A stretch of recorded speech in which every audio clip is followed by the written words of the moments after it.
মার্কিন president Donald ট্রাম্পের গাজা দখলের পরিকল্পনার পর থেকে যুক্তরাষ্ট্র ও মধ্যপ্রাচ্যের মধ্যে দূরত্ব বাড়ছে। বিশ্লেষকরা বলছেন, ট্রাম্পের নতুন পরিকল্পনা মধ্যপ্রাচ্যের রাজনীতিতে নতুন জটিলতা তৈরি করেছে। এরই মধ্যে ট্রাম্প ও হামাসের পাল্টাপাল্টি হুমকি বাড়িয়েছে নতুন উত্তেজনা।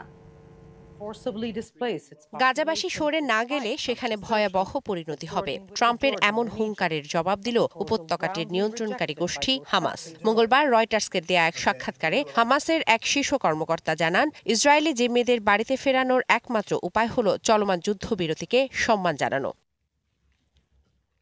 এদিকে গাজার ভবিষ্যৎ নিয়ে মঙ্গলবার ওয়াশিংটনে জর্ডানের বাদশাহ আবদুল্লাহর সাথে বৈঠক করার কথা রয়েছে ট্রাম্পের। মার্কিন প্রেসিডেন্টের গাজা দখল এবং ফিলিস্তিনিদের পুনর্বাসন পরিকল্পনায় অস্বীকৃতি জানালে জর্ডানকে সহায়তা বন্ধ করে দেওয়ার হুমকির পর হতে যাচ্ছে এই বৈঠক। আর এতে চোখ থাকবে পুরো আরব বিশ্বের।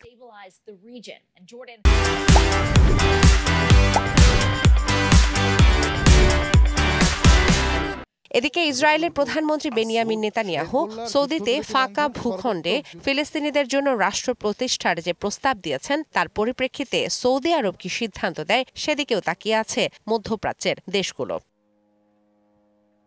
ফিলিস্তিন ইস্যুতে আলোচনার জন্য ২৭ ফেব্রুয়ারি মিশরে জরুরি সম্মেলনের আয়োজন করেছে আরব দেশগুলো। ট্রাম্পের পরিকল্পনার বিরুদ্ধে আঞ্চলিক সমর্থন গড়তেই এই আয়োজন। অংশগ্রহণ নিতে যাওয়া দেশগুলো ট্রাম্পের প্রস্তাবে নিন্দা জানিয়ে ফিলিস্তিন সংকট নিরসনে রাষ্ট্রভিত্তিক সমাধানের উপর জোর দেবে বলেও মনে করা হচ্ছে।